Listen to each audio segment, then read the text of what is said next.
by No, promoting. don't even plant this thought in anyone's head. If we started having ads in our software development tools, yeah.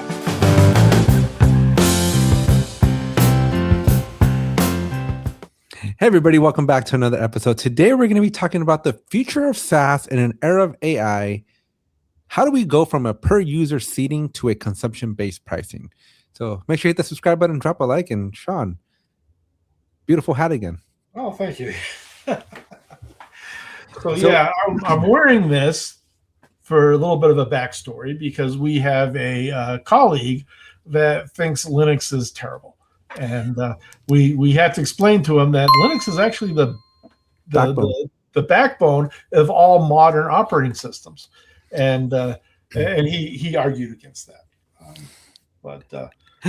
We're gonna give him a hard time for that forever and ever and ever. But Linux is a great example of an operating system that used to be completely free. Went to like Red Hat and then like AWS a little bit, like it's on the cloud, but I think these are all shifting to like consumption-based pricing now. Yeah, they are. I'm not sure if it's the best example, but it's not. But like you now pay for compute, which has your operating system on it, so you're paying for it per that minute that you run it. The actual OS is still, free. It's usually Linux based, like Alpine or something like that. But you're not necessarily paying for that. You're paying for the compute time, maybe the storage, everything that comes in with the cloud. Yeah. And I think AWS and all the cloud providers have the model correctly. And the thing we were talking about in the previous, or what led to this in the previous episode, was the software tool providers, or like your Atlassians, your GitHubs, your GitLabs. They primarily make money off of charging for seats, which is how operating systems and all that used to be. You would buy one per user, per machine or something. But yeah, right, yeah. I remember. I mean, there was talks about Microsoft shifting Windows 11 to a subscription-based model as well, right? But yeah, so software today is very much per user per month. Yeah, almost all the SaaS models are that. There's some exceptions, but most of them are that. And as we're getting more and more to the AI world, there's really no need for seats anymore.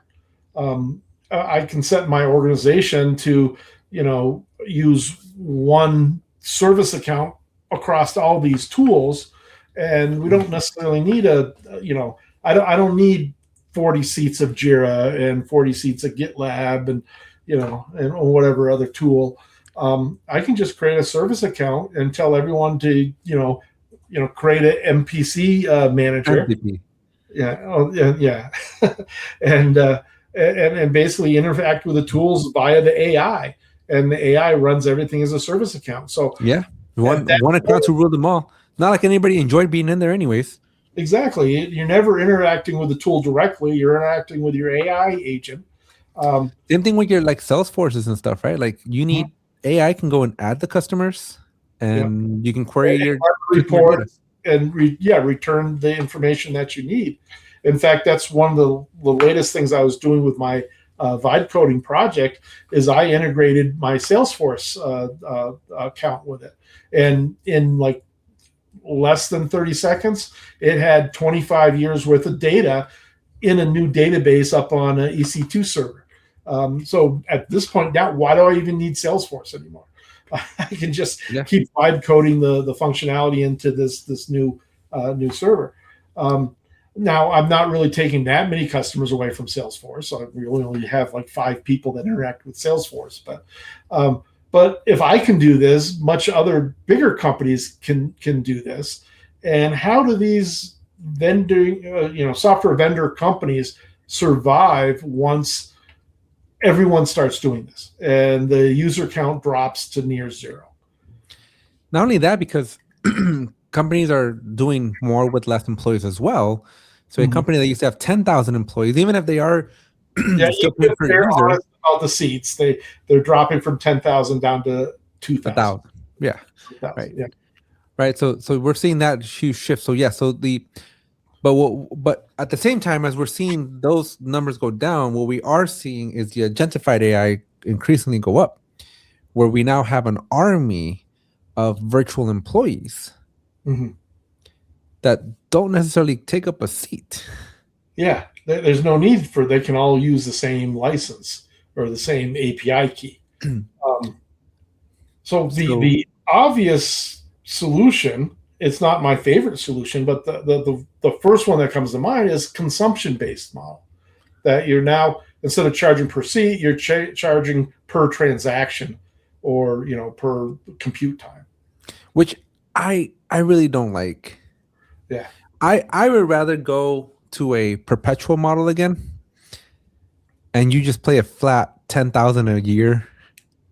Well, what do you base that 10,000 a year on? Because the old perpetual licenses was also based on a user count. So you bought a 10,000 user pack or a 200 user pack or something like that, and those licenses were perpetual, but they still were based on butts and seats. I suppose, but like the only reason I don't like the consumption-based pricing is because I see that in the video game industry, and then just microtransactions ruined video games. Yeah, at least they did for me. I agree with that too. Right, and so I can see the world of SaaS becoming a microtransaction world where, oh, you want to click that button? That's going to cost you. You want to update that status? That's going to cost you. Yeah. You want to add that comment? That's going to cost you.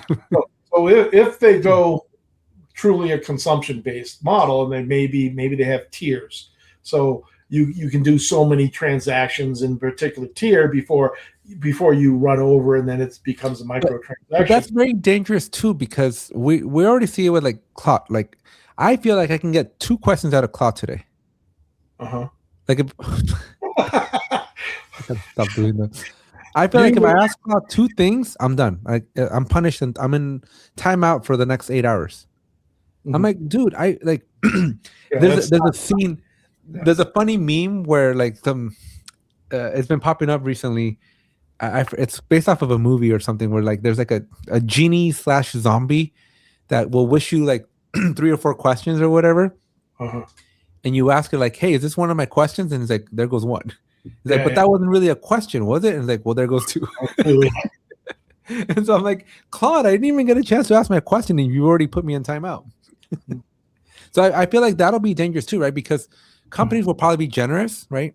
Get you in, and then quickly start restricting you.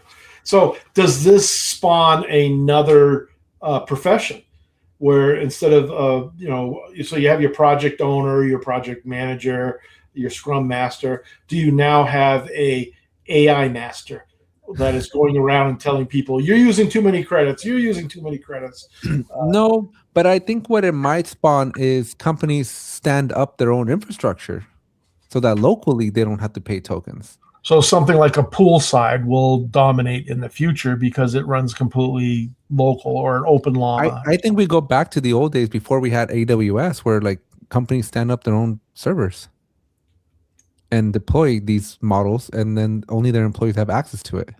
Yeah, well, that's already happening in our favorite vertical, the defense industry. Most of the large defense contractors are already doing something. Usually, it's poolside, and they're standing it in house because it's 100% isolated and it doesn't connect to the internet. You download updates monthly or so, but yeah, because cloud computing made sense when it was affordable. SaaS made sense when it was affordable. Yeah. And I think they quickly have become unaffordable. Right, because it's a 10 to 15% increase every year across all your products. You've tipped the scales the other way. And the equilibrium needs to go back. Yeah. And the only way to go back is to not use SaaS, right? But rather stand up your own stuff. Yeah, or even stand up dedicated stuff inside an existing cloud provider, and but run your own tools.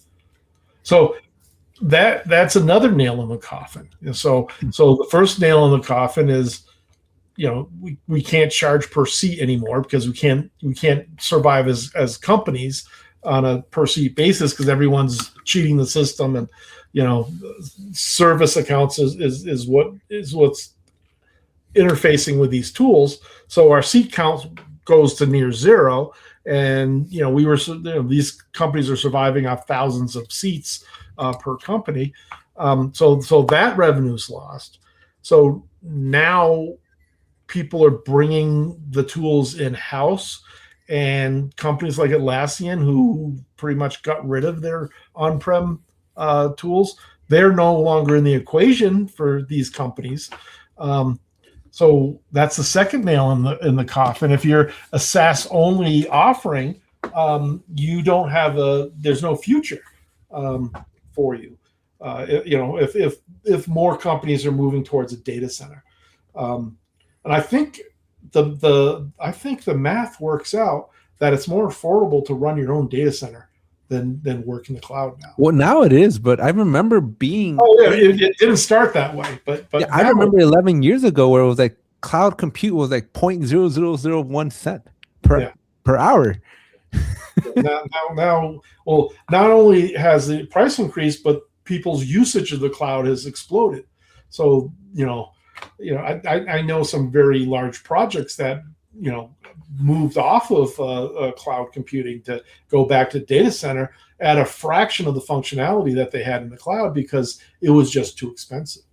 Yeah. So but not only is it too expensive, but you can't control the costs of annual increases. Yeah, you can't control that. You can't control the flow of changes. Picking on our favorite company, Atlassian, they finally have slowed down to 4 times a year or three a year, and because they were throwing new functionality or ridiculous UI changes at us weekly, and it just became too much. Especially if you're running an engineering department off these tools, you can't have that much churn in your tools. That's ridiculous. If only somebody could have told our favorite Atlassian company that. Well, I can't believe they didn't understand that. Picking on the founders because they watch your other podcast, or one of them watches your other podcast. They didn't really come up through the ranks. They started the company right out of college. Right. So their firsthand knowledge of how software development works was how they envisioned it, and it worked out very well for them, and they made a very successful company until the age of AI. And now, do they survive the age of AI or not? I'd like to think they do, but they're in the same boat of all the other SaaS tool providers. And we got 2 nails in the coffin. That second nail with bringing everything back to data center type infrastructure. Does that spark the need for more IT people? I think it does. We let IT people go as we shifted to the cloud because we didn't need that many of them because we weren't upgrading servers anymore. We weren't integrating databases and all that kind of stuff internally, and there was no software upgrades and stuff that your typical IT engineer performs. And we kind of shifted to all those people kind of became cloud engineers, and but we didn't need as many of them because cloud is doing all the heavy lifting. All we're doing is managing Terraform and Kubernetes. Right. So does that spawn a new world where all of those IT folks are now needed everywhere, and there's a glut in the marketplace? Now, it is possible. There's another option that we haven't considered yet, and that is more in the lines of what's going on with streaming services. Okay. Where you have more of an ad-based system, right? Because if Atlassian can make up their money by promoting... Don't even plant this thought in anyone's head. If we started having ads in our software development tools, so saying that out loud, I don't think that's a viable... We're seeing it in ChatGPT today. When I run a ChatGPT command, at the very end, I will get an ad for Monday or something. And it offsets the cost, right? They're able to push. I might just be blocking that out. Now I will have to make a conscious... Well, because I'm on the free version of ChatGPT, right? Oh, so I'm not. That's why I'm not. That's what I'm saying. So in order there might be a middle ground where you may have an ad supported tier at a cheaper rate. Yeah. So I've got two concerns about, not concerns, but reasons why I don't think that is a viable option for them. So one, what the hell are they advertising to me inside AI that helps, like an Atlassian or GitHub? I think it's whatever it is I'm searching, right? So so that's interesting. So Atlassian, if I guess companies They like can no longer sell per seat, they're advertising using more tokens. What are they advertising to me? Whatever. I think it goes back to whatever people are searching on the internet, right? It's a personalized ad to. Oh, okay. So if I'm looking up like a computer, right? So this helps out the AI company, but not necessarily the vendors that we're trying to solve. No, not necessarily. But again, if you're using Jira and Jira wants to now all of a sudden have an ad spot, and instead of charging you $20 a user, or eventually $25 a user, they'll go like, okay, we'll just charge you $10, but you got Jira with ads. Oh God, I'd hate every that. time you create a story, you'll get like a little loading screen with the ad. I'm not sure there's a single feature or lack of a feature in Jira that they could add that would make me move off of Jira quicker than ads. than running ads. Yeah, I don't think that's viable. Yeah, the other aspect of this is, so the first one was who are they displaying the ads to? But if I'm vibe coding, I'm not necessarily paying attention to the ad. You might not be, but that's the same thing. When you're watching TV, you could just walk away and go to the kitchen, right? But the the market is there for advertisement and grabbing people's attention to, especially if we go to a consumption-based model, we could have a more affordable consumption because it's sticky, right? It's drawing you in. And what ad company wouldn't want to say? I hope that the more you're explaining, the more viable this becomes. I completely tossed it out when you mentioned it, but look, listen. Silicon Valley, one of my favorite shows in the world. There's a scene in like season 4 or season 5 where they make the VR app, and as they're talking, right? If we're having this conversation where I'm talking about like Taco Bell shows up in the ad, and now we can virtually go to a Taco Bell, right? So you can imagine a world where as you're creating Jira tickets and you're having a conversation with your coworker, all of a sudden you see an ad for Taco Bell on the side. Oh boy. It's an income stream for these companies. Yeah. And they desperately need the income stream the more we go away from seat-based licensing. Yeah. And it's going to be sticky, right? It's an application that's open on your browser all day long because of the stickiness of the It's a compromise you make, right? The tool becomes so useful you can't shut it down, but because you can't shut it down, you're in it all day. So you might as well rent out the real estate. Yeah. To help with the cost, because again, these tokens aren't cheap. And there's a tipping point where you can't charge more for tokens. Yeah. Then people will revert. Just can't afford it. So right. And so stop using it. Yeah. I'm telling you, ad-based SaaS is so coming. As a vibe coder, are you more annoyed about ads versus consumption based? I would. I'm convinced that they're going to be a mix. I think having an ad as things are compiling is perfectly fine for me. Yeah. I'm okay if the ads only show up while it's doing something in the background and it doesn't slow down. It has to be like a commercial, right? It can't like just in the middle of something just pop up on you, otherwise people are going to jump. So it's going to be like the TVs at gas stations now. So you're not that you go to gas stations that much, but as you're pumping gas, most gas stations have a little TV that has, hey, come in and get our sodas or our hot dogs on a roller or whatever. So as we're vibe coding, we're going to get this, hey, come to 7-Eleven and get a hot dog that's been sitting here for 2 weeks or something. They're going to spin it as a positive health break as well. Oh, I can see that too. Right? After an hour of it detecting you've been vibe coding, it's time for a break. Take a Kit Kat. So still sit in your seat and watch this video, and that's your break instead of getting up and getting a snack or something. Yeah, something like that. I mean, you got to look at the video game industry and see what they've been dealing with for years. Well, right? It's that what's freemium the model saying? I again. think we said, I can't remember what podcast we're on. We're on too many now, but and any new technology doesn't succeed unless there's a porn aspect to it. Yes, I forget. We do have way too many podcasts. And we don't have a porn specific podcast. Just Well, Sean, I guess we're I'm not interested in creating, but yeah. So I think it's either going to be that or they find a clever way to convert that stickiness, right? The fact that you're going to be over reliant on this tool because it's going to be so powerful, so useful, it can solve so many problems. Like you're staring at it.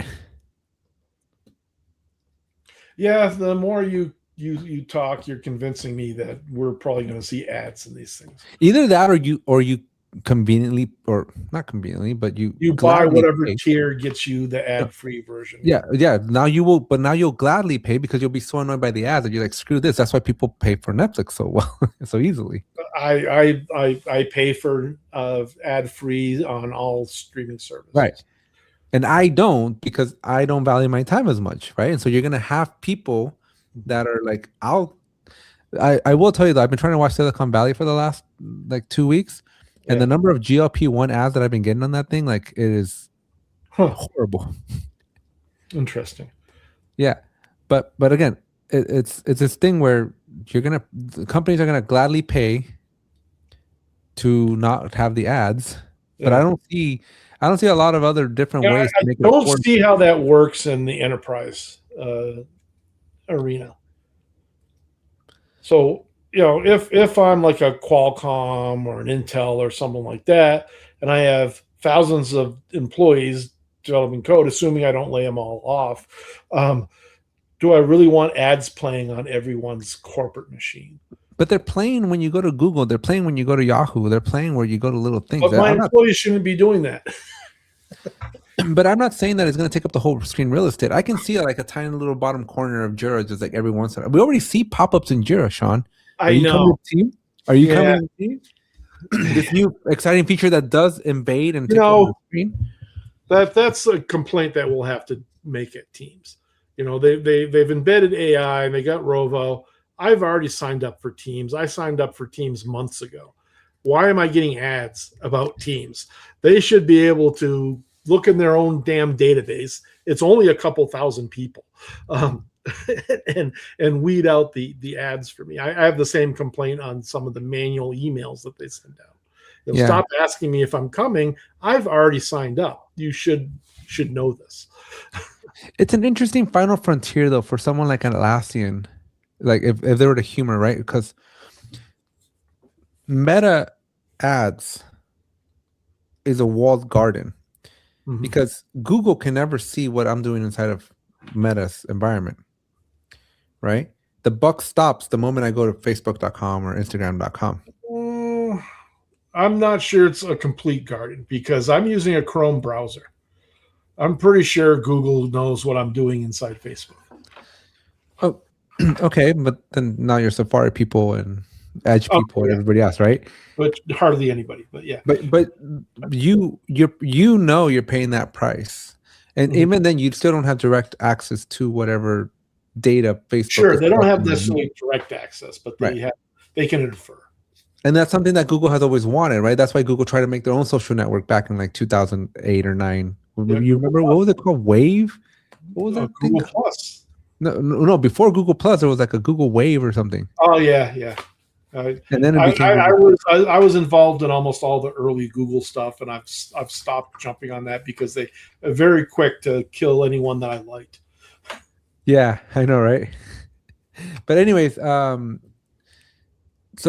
now think of all the productivity data that Atlassian has or the Salesforce has, and the number of and the kind of custom tailored ads that they can render up for you. Yeah. Or maybe even if it's not like a Taco Bell, like they have a marketplace, right? They can charge their vendors. Oh yeah, that's what I would assume most of the ads would be. I think I would want a Taco Bell ad instead. I would prefer the more mainstream ads because they're entertaining. I don't necessarily want to have ads on every new software tool that's out there. although maybe I do, because that's the business I'm in, is supporting software tools, and I like to know about the up and coming ones. But yeah, I don't necessarily watch the Super Bowl, but I like the ads, and if those type of ads were fed to me, that entertainment level, I might not be as much of a hater on the ads, but I'm not really happy that you're convincing me that I would like an ad based, because that is definitely not one of the things I was thinking of how to save these SaaS based companies. It's a revenue source. It is. It makes it so that they can become more affordable, and I think that's really the key part is they can perceive affordability because they're making their money elsewhere. Yeah, they're not charging the customer directly unless the customer wants to opt out of ads, and then that's a price tag. Yeah, and that price tag might be able to be user based. If you have 10,000 users, the price tag to get out of ads is higher than if you had 2 users. Right, and they might be able to charge a premium, right? They might be able to make up for it and pay double the price. Yeah. And then okay, here we go. So check this out. So I just asked ChatGPT, I'm interested in getting a smoker and a grill. So I asked it, hey, help me compare some grills and smokers, and I want to know the different types that are available and stuff, right? So it gives me all my answers. But when I get to the bottom of my recommendation, here it is, my Monument Grills Classic 6 Series burner, sponsored. Ads do not influence the answers you get from ChatGPT. Your chat stay private. Mm-hmm. So you finish asking Robo and Jira something, and then you get an ad. Yeah, I do get a lot of not ads, but I get some sales emails asking me to sign up for an advertising account for our company on the different AI things. OpenAI is the one that I'm getting the most from, and I have not explored that because I'm not really sure I want to do paid ads on AI yet. But if your people are searching, if that's where they are, why pay for Google ads? Right. Everybody's in ChatGPT using Google ads. Google ads over to right. And then the thing for Jira, because another option that's possible here, right, is OpenAI and Anthropic the biggest threat to all SaaS because they'll eventually just be able to do project management for you? Oh, I definitely think that's another episode. But real quick, I do think that there's a bell curve of of product adoption that happens every time there's new products like AI out there or new technology, and we're still climbing that hill. But once we go down the other side, yeah, I don't think that there's Poor Sean, I just ruined your life. You pay for ads. You're gonna watch ads, or you pay more to not have the ads. That's gonna be the business models. All right. Well, we end it there, and we can talk about AI adoption in another episode. Bye, everybody. Make sure you hit the subscribe button. Bye, everyone.